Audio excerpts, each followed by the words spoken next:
Assalamualaikum. Waalaikumsalam warahmatullahi wabarakatuh.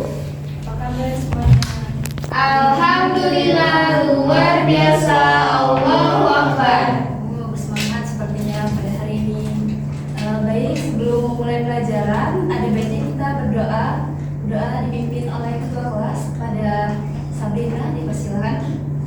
Baik, kita berdoa menurut kepercayaan masing-masing. Berdoa mulai.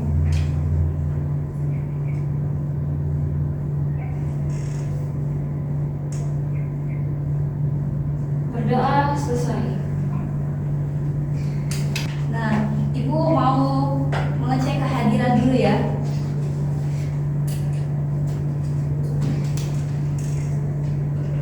Arma, Ibu. Aisyah, Hadir Ibu. Sabrina, Hadir Bu. Dwi, Hadir Bu. Vista. Izin Ibu ke toilet. Oh udah datang ya? Izin ke Oh, toilet. toilet dia. Iya tadi udah datang katanya. Nah, ya udah. Nah, sebelum itu untuk memupuk semangat perjuangan kita akan menyanyikan lagu wajib nasional Garuda Pancasila. Dimohon pada anak-anak semua untuk berdiri.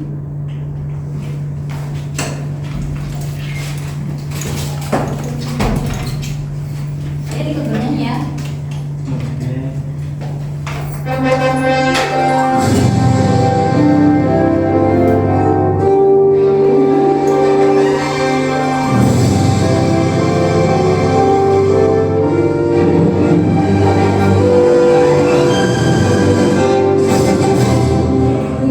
Pancasila, aku Mendukungmu, patriot proklamasi, sedia berkorban untukmu. Pancasila negara, rakyat adil makmur sentosa, pribadi bangsaku. Ayo maju, ayo maju, ayo maju. Pancasila,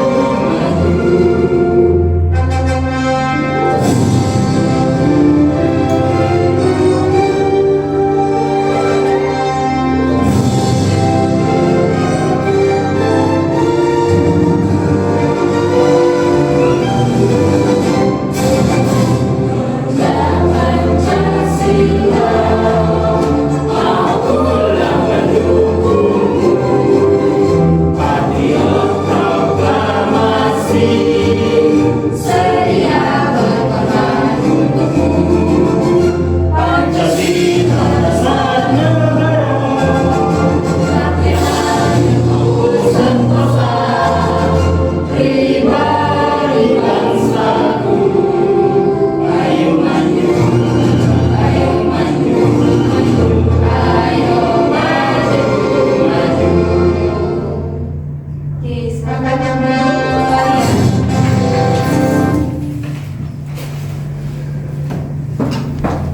Nah, sebelum kita masuk ke materi hari ini kan tentang cerpen. Ibu akan mengadakan pretest terlebih dahulu.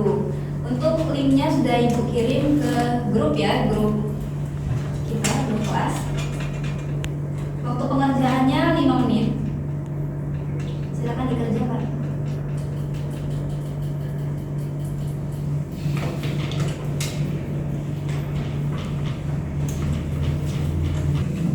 Apakah sudah? Sudah? Oke,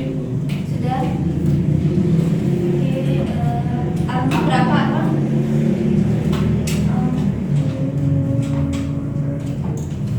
Sudah belum? Belum. Aisyah berapa? 60.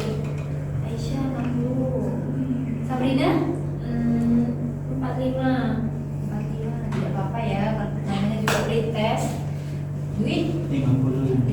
Nanti kan setelah dijelaskan mungkin akan lebih atau berapa sudah 860. oke. Nah, kita masuk ke pembelajaran. Oh iya, pelajaran minggu lalu itu apa ya? Cerita rakyat, Bu. Iya, cerita rakyat. Hari ini kita tidak begitu berbeda sebenarnya. Ini teks cerpen, kalau minggu lalu itu tentang cerita rakyat. Adapun tujuan pembelajaran dari teks cerpen ini, yang pertama, peserta didik dapat menelaah unsur intrinsik cerpen, dan tujuan yang kedua yaitu peserta didik dapat memvalidasi struktur cerpen dalam kerangka. Ya, nah sebelum itu ada yang tahu nggak apa itu teks cerpen? Yang tahu? Iya, saya. Iya. Cerpen adalah karya sastra berbentuk prosa yang menceritakan kisah fiksi secara singkat dan padat, Bu. Ya, benar.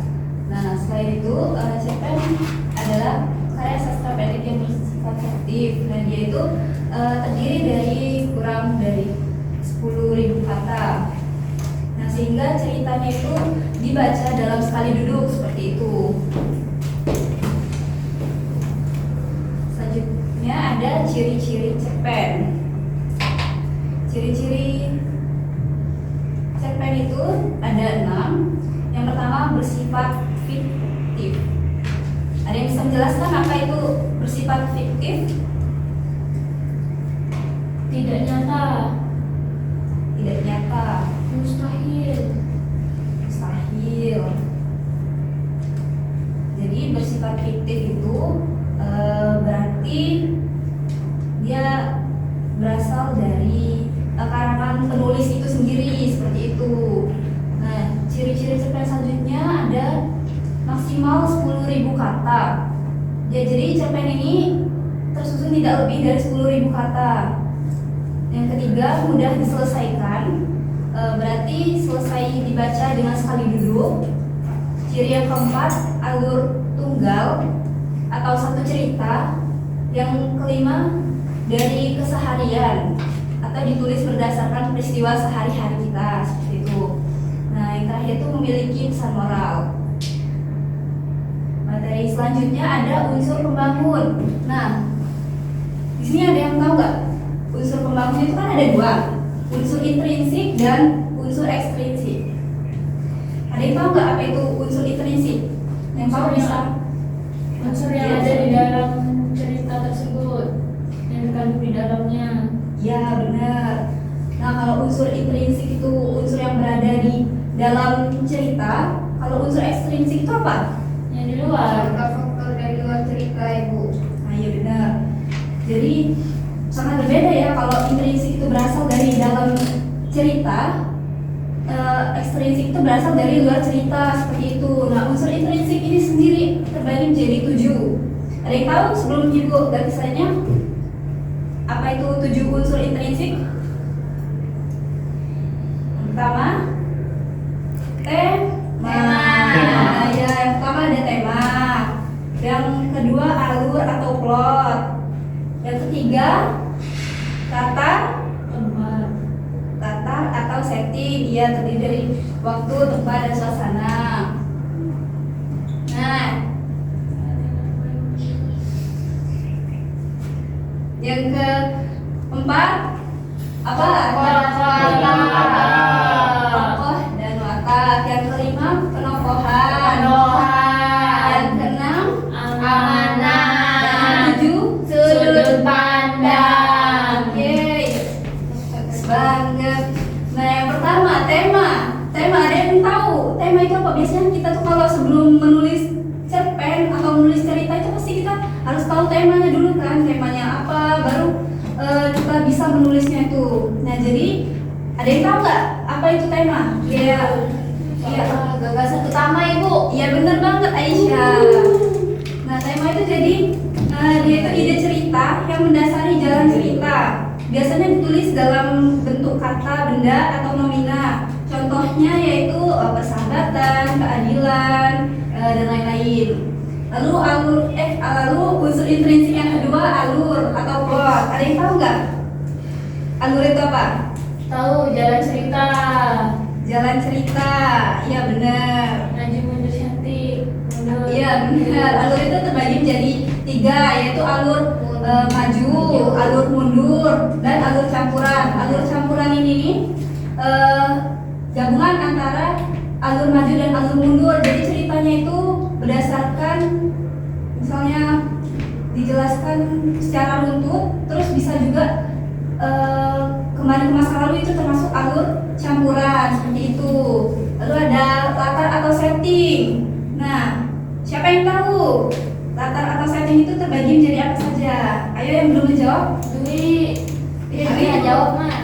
Ya. Kalau latar itu misalnya tempat yang akan dijadikan fenomena. Ya, tempat bisa juga.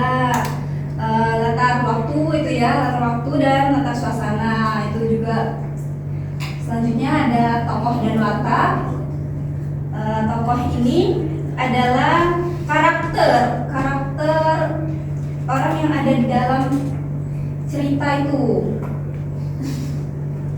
Nah, kalau penokohan, ada yang tahu tidak penokohan itu apa? Saya. Ya, apa Sabrina? Ada yang jahat, ada yang baik. Ya, betul banget. Ada yang jahat, ada yang baik. Ada yang netral. Antagonis, Protagonis. Ya, itu. Nah, kalau yang keenam itu ada amanat. Amanat apa? Biasanya dari akhir cerita biasanya amanat itu. Iya. Pesan. Ya, pesan moral gitu ya. Moral. Apa yang ada dalam cerita, apakah cerita itu bagus gitu ya. Amanatnya apa ya, pasti ada, setiap cerita itu pasti ada pengajaran seperti itu. Nah, yang ketujuh, sudut pandang. Sudut pandang itu cara pandang penulis menceritakan isi atau kejadian dalam sebuah cerpen gitu ya. Sudut pandang itu ada sudut pandang orang pertama dan ada sudut pandang orang ketiga serba tahu. Seperti itu. Baik. Selanjutnya unsur ekstrinsik. Seperti yang sudah dijelaskan tadi, unsur ekstrinsik ini ada di luar cerita, yaitu ada yang bisa itu menjelaskan. Arma, jelaskan unsur ekstrinsik. Unsur yang berasal dari luar karya sastra. Ya, Tetapi tetap mempengaruhi pembentukan dan isi karya tersebut. betul. Apa saja unsur ekstrinsik? Ada latar belakang,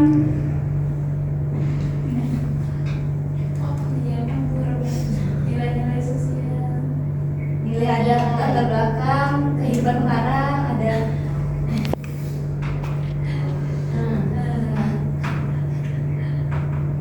nah, Saya bu. iya, ada sambil saja. Ada nilai-nilai seperti sosial, religius, kebudayaan, dan moral. Lalu Iya.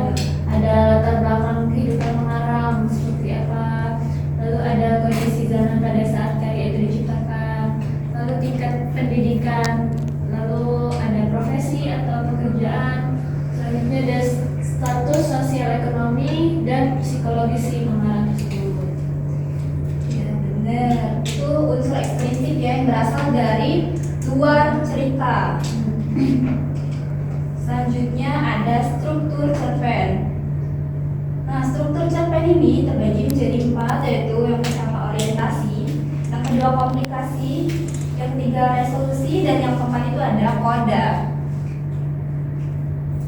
Orientasi. Nah, bagian orientasi ini biasanya berada di awal karena dia ini bisa disebut dengan pendahuluan seperti itu ya. Pendahuluan dalam sebuah cerita, baik pengenalan sifat, tokoh, latar cerita maupun alur seperti itu. Kalau komplikasi itu apa sih? Komplikasi masalah. Ya, jadi komplikasi ini merupakan bagian munculnya masalah lebih dari satu seperti itu ya.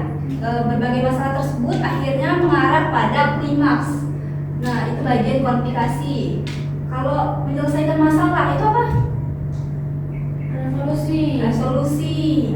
Ya, jadi bagian resolusi ini pengarang mulai mengungkapkan solusi yang dialami tokoh yang ada dalam cerita itu. Lalu yang terakhir ada yang namanya itu koda. Koda itu bagian akhir sebuah cerita. Biasanya berisi amanat dari sebuah cerita tersebut seperti itu. Selanjutnya ciri kebahasaan cerpen. Coba Dwi bisa mungkin menjelaskan ciri kebahasaan cerpen? Yang pertama ada bahasa tidak resmi, yang kedua kosakata, yang ketiga ada majah, yang terakhir adalah kalimat deskriptif. Iya, bagus.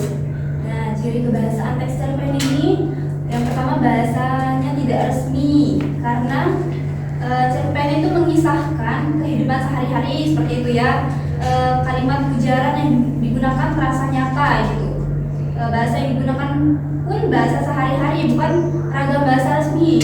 Kalau bahasa resmi itu contohnya kayak kita lagi ada acara pembukaan apa seperti itu kan, itu menggunakan bahasa resmi. Nah, kalau di cerpen ini tidak, dia menggunakan bahasa tidak resmi. Nah, yang kedua itu kosakata. Kosakata diksi atau pilihan kata yang akan digunakan dalam cerpen itu. Nah, yang ketiga, ciri bahasa yang ketiga ada majas. Majas itu disebut juga bahasa kiasan yang dapat menghidupkan atau meningkatkan efek dan menimbulkan konotasi tertentu seperti itu ya. Beberapa jenis majas yaitu ada majas perbandingan, majas pertentangan, majas pertautan, dan majas perulangan. Yang terakhir cirinya ada kalimat deskriptif. Kalimat deskriptif adalah kalimat yang menggambarkan sesuatu seperti itu. Baik, nah di sini ibu akan menunjuk, nggak menunjuk. Ibu mau dari kalian sendiri siapa yang mau membacakan cerita pendek?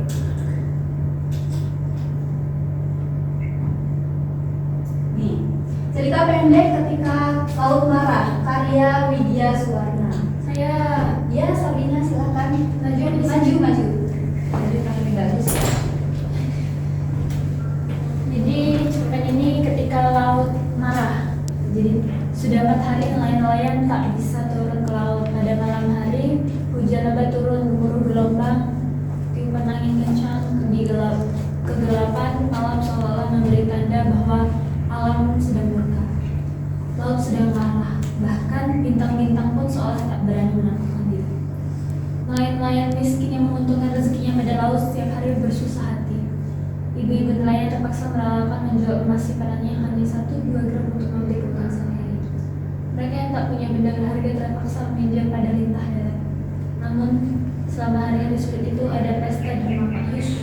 Tak ada yang menikah, tak ada yang ulang tahun, dan Pak Yus juga bukan orang kaya. Pak Yus hanyalah nelayan biasa seperti para tetangganya.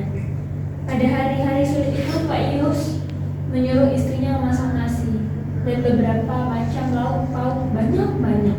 Lalu ia mengundang anak-anak tetangga yang berkekurangan untuk makan di rumahnya. Dengan demikian, rengit tangis anak yang lapar tak terdengar lagi, diganti dengan perut yang kenyang dan wajah berseri-seri. Kini tibalah hari kelima. Pagi-pagi, Ibu Yus membawa laporan. Pak, uang kita tinggal 20.000. Kalau hari ini kita menyediakan makanan lagi untuk anak-anak tetangga, besok kita sudah tidak punya uang. Belum tentu nanti sore Bapak bisa melaut. Pak Yus terdiam sejenak. Sosok tubuh yang hitam, kukuh, melangkah keluar rumah, memandang ke arah pantai dan memandang ke langit. Jauh di sana segumpal awan hitam menjanjikan cuaca buruk nanti petang. Kemudian ia masuk ke rumah dan menatap mantap. Ibu pergi ke pasar dan berbelanja seperti kemarin. Ajak anak-anak tetangga makan. Urusan besok jangan dirisaukan. Ibu Yus pergi ke dapur dan mengambil keranjang masak. Seperti biasa ia patuh pada perintah suaminya. Selama ini Pak Yus sanggup mengatasi kesulitan apapun.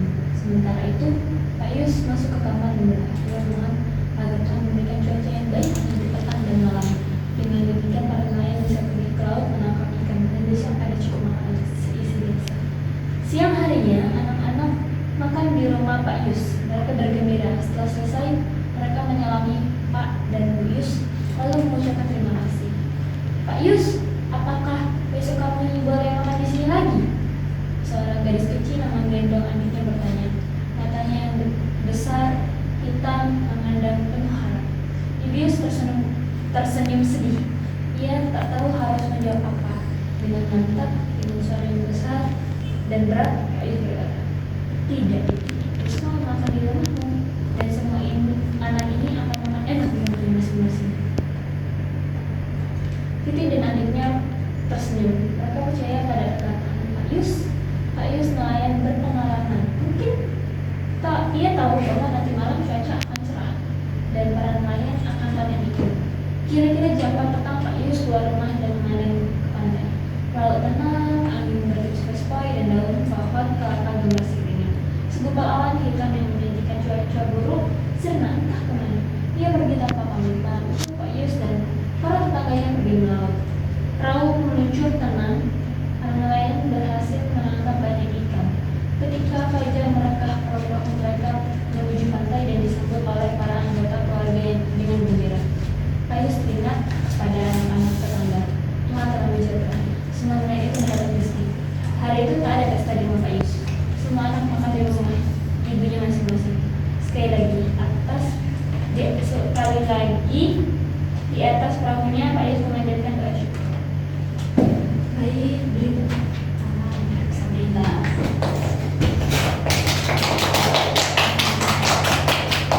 Selanjutnya Ibu akan memberi kalian tugas. Tugas ini secara berkelompok. Kelompoknya itu Arma sekelompok sama Aisyah dan Sabrina sama Dwi. Ibu akan membagikan ini.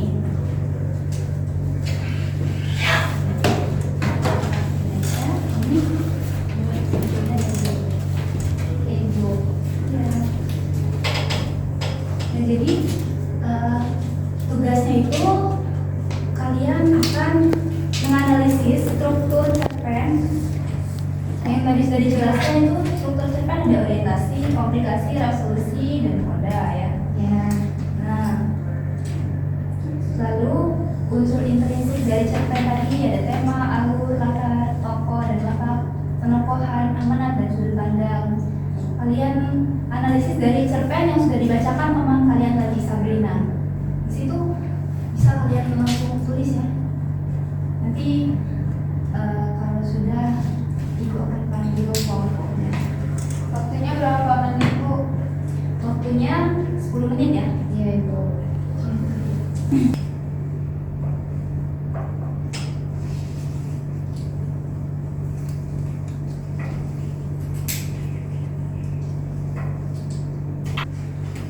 Sudah? Sudah, Ibu. Untuk yang pertama ini analisis struktur. Kelompok siapa yang mau maju duluan? Kelompok Arma dan Aisyah atau kelompok Sabrina dan Dwi? Aisyah. Ya silakan Aisyah. Kalau salah gak apa-apa ya, Bu. Iya maju dong.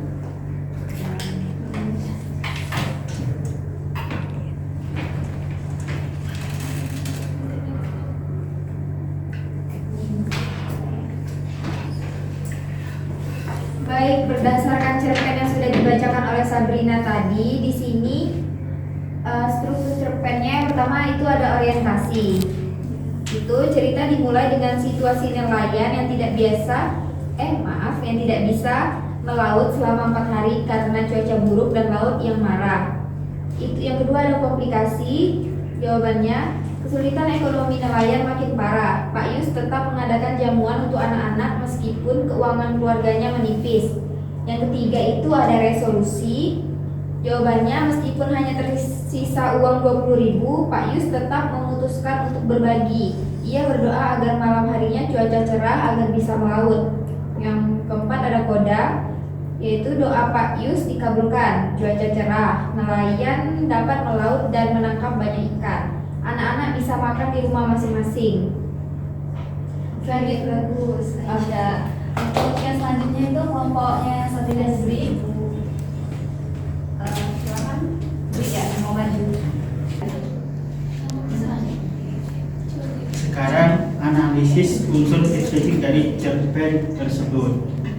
Yang pertama, tema, kepedulian sosial dan keikhlasan dalam membantu sesama di tengah kesulitan. Yang kedua adalah alur. Alur maju cerita dimulai dari masalah cuaca buruk, perjuangan Pak Yus hingga akhir nelayan bisa melaut kembali. Yang ketiga adalah latar. Waktu pagi, malam, dan petang. Tempat desa nelayan, rumah Pak Yus. Pasar laut, suasana tegang haru, penuh harapan. Tokoh Pak Yus, Ibu Yus, dan anak-anak. Penokohannya Pak Yus, dermawan, bijaksana, beriman, Ibu Yus, taat dan penyayang. 3. Anak-anak, polos dan jujur. Amanat, berbagai kepada sesama, tetapi berdoa dan berharap dalam kesulitan, dan pentingnya kepercayaan kepada Tuhan. Yang terakhir adalah sudut pandang. Orang ketiga serba tahu, mengarang tahu apa yang dirasakan dan dilakukan oleh setiap tokoh. Terima kasih. Oke, bagus banget ini dari dua kelompok ini sudah paham ya. Ya, Ibu.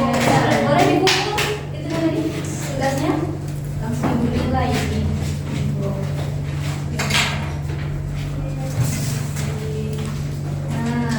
Nah, dari pembelajaran kita pada hari ini, sepertinya Ibu lihat kalian sudah paham juga. Ibu akan mengadakan post-test. Nah, post-testnya itu 5 menit saja. Kalian bisa mengerjakan. Linknya sudah Ibu kirim ke grup. Ya, Ibu ya. Ya, Ibu.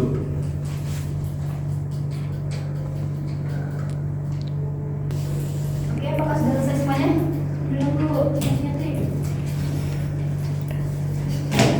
Sudah. Sudah.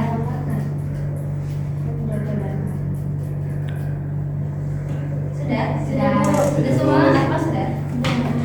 Oke, berapa Ibu akan apa berapa? Nilainya post-testnya? 70.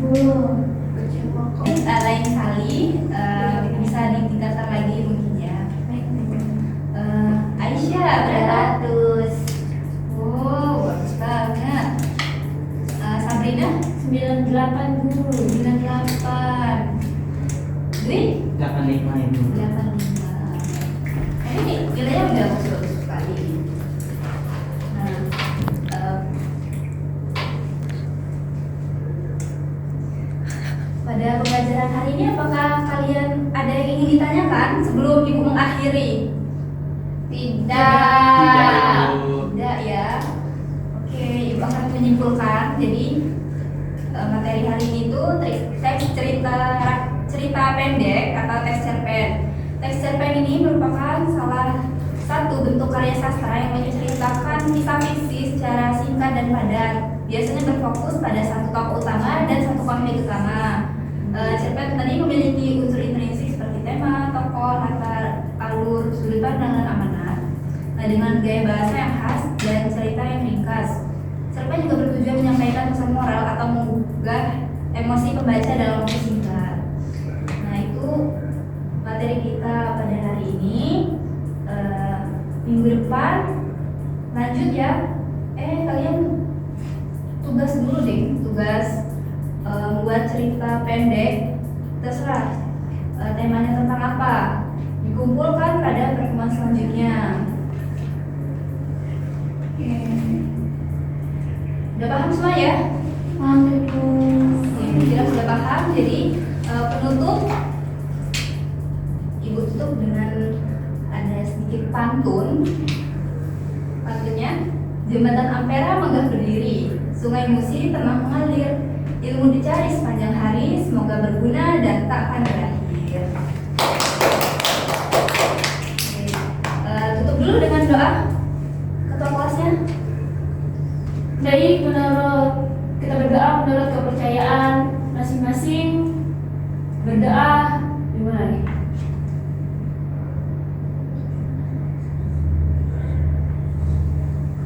Berdoa selesai.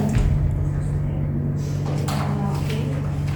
Selesai pembelajaran kita pada hari ini. Oke, wassalamualaikum warahmatullahi wabarakatuh. Waalaikumsalam warahmatullahi